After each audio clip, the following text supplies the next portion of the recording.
तर लातूरमधील जळकोट तालुक्यातील तिरुकामधील राष्ट्रीय महामार्गावरचा जुना पूल आता खचलाय।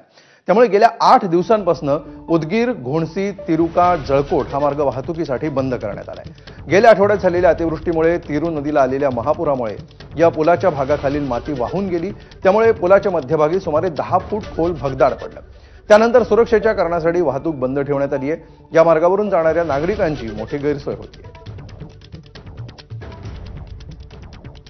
रस्ता बंद असल्यामुळे उदगीर जळकोट 29-30 किलोमीटर अंतर असताना 50 किलोमीटर अंतरावरून जावं लागले आणि 40-50 रुपये तिकिटाला 80-85 रुपये तिकीट मोजावं लागले। एकतर आर्थिक भुर्दंड आणि वेळेचे अपव्यय होत आहे आणि वेगवेगळ्या पेशंट काही असतील लोकांना जाण्यासाठी खूप त्रास सहन करावा लागत आहे।